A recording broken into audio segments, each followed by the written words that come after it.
আসসালামু আলাইকুম, সবাইকে শুভেচ্ছা জানাচ্ছি। মাসুম মাহবুব দেখছেন ওপেন দ্য ইউটিউব চ্যানেল এবং মাসুম মাহবুব ফেসবুক পেজ। বেশ কিছু ব্রেকিং খবর আছে ইরান আমেরিকা যুদ্ধের। দর্শক শুনতে এবং দেখতে পেলে একটু কমেন্ট করে জানান। আজকের প্রধান যে আলোচনা, ইরানের টার্গেট হতে পারে এবার ইসরায়েলের নিউক্লিয়ার। কেন ইরান ইসরায়েলের নিউক্লিয়ার টার্গেট করতে পারে সেই বিষয়ে বলবো। 2 নম্বর, এই যুদ্ধে পাকিস্তান ফেঁসে যেতে পারে, সেই সংখ্যা আবার নতুন করে তৈরি হয়েছে। পাশাপাশি আমেরিকার বেশ কিছু সেনাকে আটক করেছে ইরান, এমন দাবি উঠেছে। এবং আবারও নতুন করে মধ্যপ্রাচ্যে হামলা হয়েছে ইরানের পক্ষ থেকে, ব্যাপক হামলা হয়েছে কাল রাতে। কোন কোন দেশে হামলা হলো, কেন হামলা হলো, সে বিষয়টি আপনাদের জানাবো।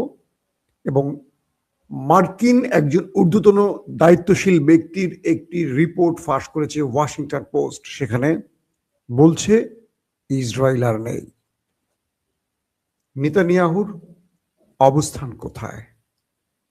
আজকের অনেকগুলো গুরুত্বপূর্ণ খবর থাকবে লাইভ সেশন, দর্শক একটু মন দিয়ে শুনলেই বুঝতে পারবেন। ওকে, সবাই দেখতে এবং শুনতে পাচ্ছেন।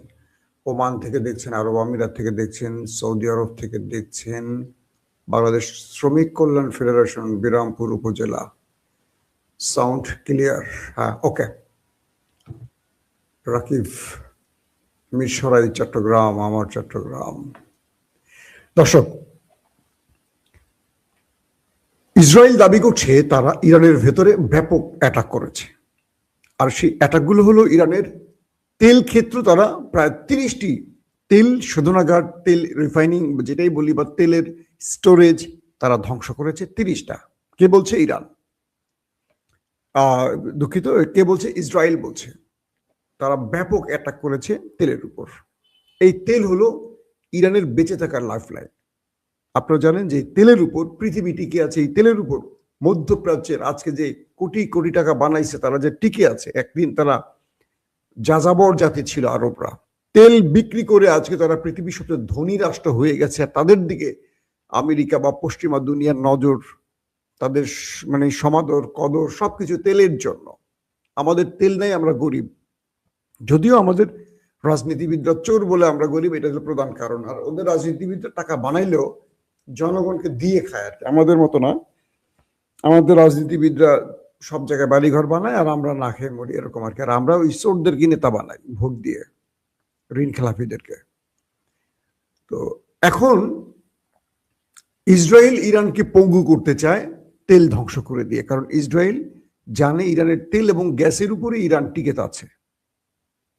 ইরান বলছে যে তাদের 3টা তেল শোধনাগারে হামলা হয়েছে, 3টা, আর ইসরায়েল বলছে 30টা।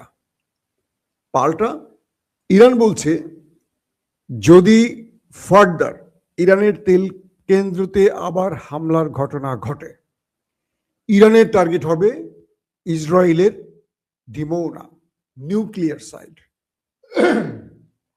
বুঝতে পারছেন? ইরান বলছে আমাদের টার্গেটে রয়েছে দখলদারদের নিউক্লিয়ার সাইট। অর্থাৎ তেল অ্যাটাক হয়ে গেছে ইরানের ভেতরে 30টি সাইটের কথা বলছে ইসরায়েল, ইরান বলছে 3টি। তার মানে এবার ইরানের টার্গেট হতে পারে সেই দেশটির নেতা কাকুর বাড়ির ডিমোনা পারমাণবিক কেন্দ্রে। পৃথিবী কোন দিকে যাচ্ছে, কত ভয়ঙ্কর ব্যাপার কল্পনা করেন। সেই দেশটির ভেতরে যতগুলো নিউক্লিয়ার সাইট আছে, যদি ইরান সেখানে কোনো বিস্ফোরণ ঘটায়, দেশটা তো এমনি ছোট, 1-1.5 কোটি বা তার কারো কম লোক ইহুদি জাতি বসবাস করে সেখানে। তার মধ্যে অনেক মুসলিম আছে, কত পার্সেন্ট মুসলিমই আছে। এখানে একটা মানুষ জীবিত আসতে পারবে? ইরান বলছে আমাদের তেল ক্ষেত্রে হামলা হলে আমরা টার্গেট করব পারমাণবিক সাইট। এখন তেল ক্ষেত্রে হামলা হয়ে গেছে ইরানের ভেতরে ইসরায়েলের পক্ষ থেকে। এখন কি করবে? ইরান যে কোনো সময় টার্গেট করতে পারে ডিমোনা। নাম্বার 2, এই যুদ্ধে মার্কিন কয়েকটি প্রতিষ্ঠান দাবি করছে, সাংবাদিক এবং এক্স আর্মি অফিসাররা দাবি করছে যে এই যুদ্ধে ডোনাল্ড ট্রাম্প বড় কোনো অর্জন করতে পারছেন না। বড় কোনো অর্জন তার থাকছে না। তিনি যে বারবার দাবি করছেন যে তিনি জিতবেন, তার নাম হলো ড্যানিয়েল ডেভিস। তিনি বলছেন এই যুদ্ধটা আমেরিকা ইসরায়েলের জন্য বড় কোনো অর্জন হবে না। এই ব্যক্তি সাংবাদিক ভার্সেস একসময় সাবেক সেনা অফিসার ছিলেন, ড্যানিয়েল ডেভিস। তিনি বলছেন ইরানের তেলের উপরই মূলত আমেরিকা এবং ইসরায়েলের নজর। তারা এখানে রেজিম চেঞ্জ ঘটাতে এসেছিলেন কারণ ইরানের তেল এবং গ্যাস চুরি করবেন, মানে নেবেন।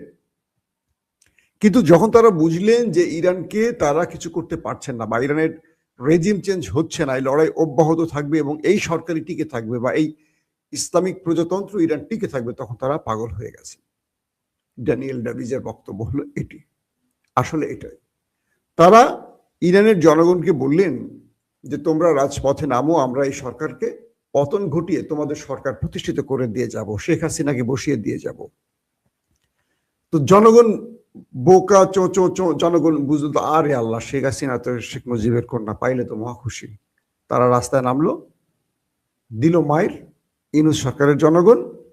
তারপর আমেরিকা দেখলো কিরে আমার ফর্মুলায় কাজ হলো না, তখন তারা করলো কি রেজিম চেঞ্জের নামে ইউনূস সরকারকে সরাইতে চলে আসলাম। ইউনূস সরকারের নামটা বললাম, বিএনপি জামাতের নামটা ইচ্ছা করি বললাম না, কার পক্ষে গেলে কার বিরুদ্ধে গেলে আপনারা অখুশি হন ঠিক নাই। তো এখন যে ব্যাপারটা তৈরি হয়েছে, আমেরিকা যখন বুঝলো তার সকল খেলা ব্যর্থ, তখন সে যুদ্ধ চাপিয়ে দিল কি পারমাণবিক বা নিউক্লিয়ার সমৃদ্ধকরণের অভিযোগ তুলে দিয়ে। কিন্তু যখন তারা আসলো, তারা কিন্তু পারমাণবিক সাইটগুলোতে হামলা করলো, ব্যালিস্টিক সাইটগুলোতে হামলা করলো। তাহলে এখন আমেরিকা টার্গেট কি?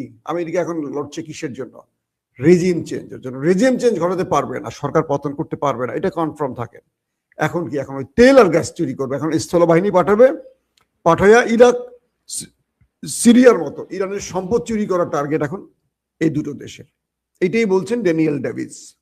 দর্শক, এখন যে বিষয়টি তৈরি হচ্ছে, এই পর্যন্ত ইরানের ভেতরে ভয়ঙ্কর হামলা করেছে দেশ দুটি, ওই দেশ দুটি আপন ভাই আর খালাতো ভাই মিলে। প্রায় ১,৫০০ ১,৪০০ থেকে ১,৫০০ মানুষ, নিরীহ মানুষ প্রাণ হারিয়েছে এই যুদ্ধে ইরানের ভেতরে কেবল। এটা খুবই দুঃখজনক ব্যাপার। প্রতিদিন বোম্বিং হচ্ছে ব্যাপক আকারে, একদম তেহরানকে মানে ভয়াবহ মিসাইল বা উপর থেকে বোম্বিং করছে যুদ্ধ বিমানের মাধ্যমে। এটা কি বলার মতো। সো ইরান এই মুহূর্তে হার্ডলাইনে আমেরিকার সাথে খেলতে চাচ্ছে, কোনোভাবে তারা যুদ্ধে আপোষ করতে চাচ্ছে না, সিজ ফায়ার চাচ্ছে না, এবং নিঃস্বার্থ আমেরিকাকে এখানে পরাজিত করতে তারা বাধ্য করছে, কোনো আলোচনার মাধ্যমে না। তো মার্কিন সেনাদের গ্রেফতারের যে দাবিটি করা হয়েছে, এটা যদি সত্য হয় তাহলে আমেরিকার জন্য আরো বড় টেনশনের কারণ তৈরি হচ্ছে। প্রত্যেকে ভালো থাকবেন।